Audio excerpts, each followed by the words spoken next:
of criminal justice reform. And when you talk about systemic racism, that's the system. That's the system that was built. That was the incentive given to states in the 94 crime bill from the federal government. He was the one acting on behalf of the federal government in the legislative branch, authoring all of that. So I could not vote for a person like that.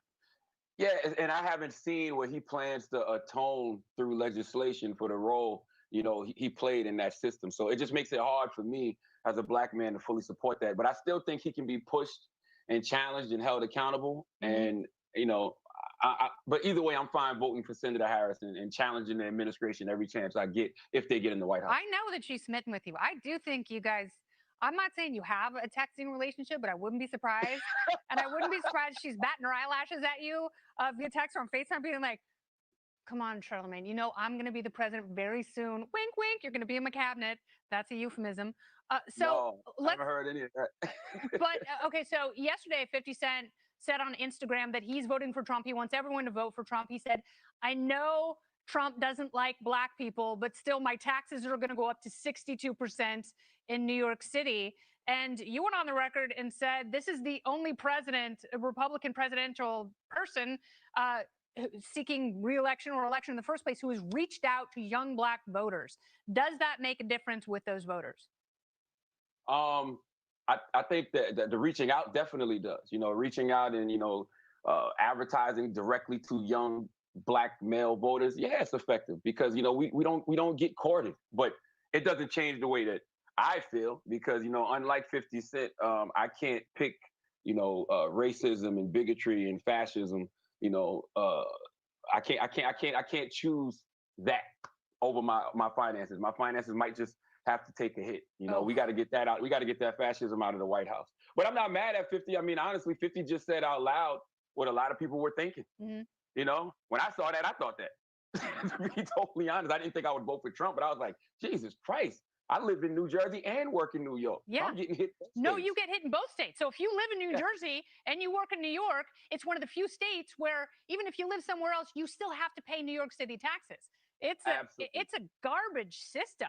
And I understand why people become single issue voters, but I have to say, and you and I have talked about politics a lot, I would rather people investigate the issues than get invested in the people, because I think anyone who wants to be president is out of their mind. I think if you want to be that powerful, there's inherently something wrong with you. And Kamala Harris, I have a problem with her because I lived in California when she was Attorney General, and I read about her when she was DA in San Francisco. And this woman was very, very pro-police. In fact, in her 2009 book, Smart on Crime, she said, if we take a show of hands of those who would like to see more police officers on the street, mine would shoot up. Virtually all law-abiding citizens feel safer when they see officers walking the beat. She's singing a different tune today, isn't she? Yeah, but I mean, I've heard public defenders say that she was the most progressive prosecutor in San Francisco, and that's what kind of made me gravitate towards her. When I started researching her back in 2015, I saw some of the progressive things she was doing as a prosecutor. The Back on Track program that set nonviolent offenders on a path to new jobs. She led a task force that was combating human trafficking of young girls. She stopped prosecuting the young girls for prostitution. She stopped prostituting young girls. No, she stopped prosecuting young girls for prostitution and acknowledged that they needed treatment for trauma and they weren't criminals who needed to be incarcerated. And I like the fact that she refused to seek the death penalty, even on a case where a respected police officer was tragically killed. She got a lot of heat for that because at the funeral, Dianne Feinstein stood up and said, I want to see the death penalty for that cop killer. And now DiFi is in a whole lot of trouble. Last question. I think Joe Biden is going to be elected. I do. I look at the polling. I'm not voting for him. Sorry. I'm not voting for President Trump either. Not a big surprise. But what happens? What do you see happening in New York City and New Jersey and the rest of the country? Some of these hot spots where people have been making their voices heard, but also people have been causing a lot of trouble and hurting other people. What happens if Trump is reelected? What do you see?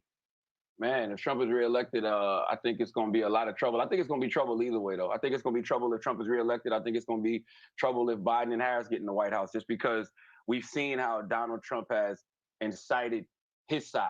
I mean, goddamn, they tried to kidnap the governor of Michigan. You know what I mean? Like I saw something today where they were plotting to Yeah. kidnap and kill Biden and Harris. So I mean, I think either way, it's going to be some trouble. I don't know if that trouble is going to last days. I don't know if it's going to last weeks. I don't know if it's going to last months. But what I've been telling everybody is I am a proud believer in my Second Amendment rights. That's right. And I think owning a legal firearm in America as a Black person is a form of self care. Absolutely right, Charlamagne. Absolutely right. You're a constitutionalist at heart, and that's why I love you. I Thank love you you so too, much. Kennedy. I'll talk to you soon.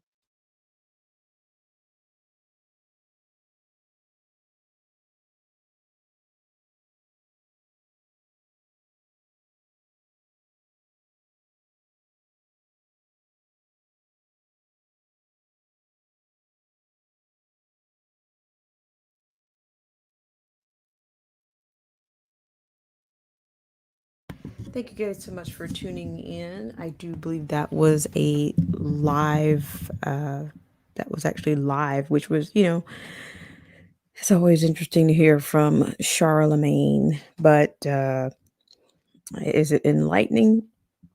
Wouldn't say that. But I'm actually surprised he's actually speaking on Fox Business, even though, Fox Business to me is a little bit more, it's slightly less offensive than than Fox News. Um, I think Fox Business actually has pretty decent people hanging around, and they definitely report on business, and they report to me they report more consistently on economics. It's to me it's at the forefront. You will see the likes of what you'll see Larry Kudlow there regularly. You may see I know you may even see what Steve Bannon there. I mean, I think that their economics reports are pretty consistent. And the jobs report, even Maria Bartiromo, I think they all do a much more consistent job with those stats, and also they follow the market. So Fox Business was definitely I couldn't see them covering Charlemagne, but who knows? It's bizarro land, and I just wanted to let you guys see that, and I'll take a look at it a little bit closer. But that was my first time seeing it, so I was watching it with you. But Charlemagne seems to be pretty. He seems to be, pretty unenlightened, I guess. And I guess his maybe he doesn't. Maybe it's not going to hurt his pockets that much. I mean, I don't know. But of course, you heard from him. So shout out to Anthony Scioli, and I know you too. Shout out to DJ Vision Barnett, and shout out to the loyal patrons: Derek C. Williams, Killer Whale Channels, The Definition of Anarchy, Chrysler Imperial H, Little Miss Goth, Let the Truth Be Told, Cold War Jesus, and AZ Infidel. Thank you guys so much for all that you do, which that actually kind of caught me by surprise. So I was glad I could kind of get that in for you. So I will say something that stood out right away was when Charlemagne says that he still believes in Joe Biden, and that he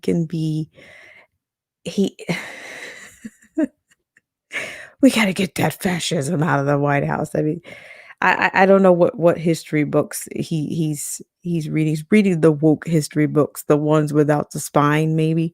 I don't know. But yeah, so we'll continue to follow this, and I'll probably circle back around with this at another time. But I thought it was pretty interesting to catch that. Because to me, it was pretty much a lot of fluff, and not really speaking about many. Name one policy that he mentioned. You don't get to policy, you don't get to any kind of stats, and that's totally there's much to be desired there.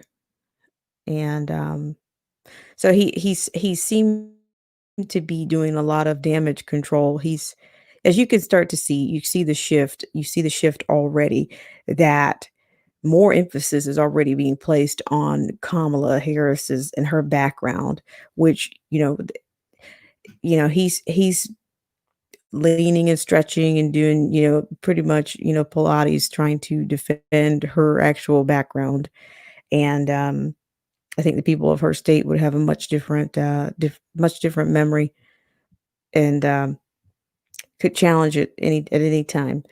So I appreciate you guys for tuning in. And once again, shout out to Anthony Scioli. I know you too, and DJ Vision Barnett. Thank you guys so much for coming out. And I will see you guys around later. I'm not sure. I thought maybe there might be a flash stream or a moonlight stream, but not sure. But thank you guys so much for tuning in, and have a great rest of your Wednesday.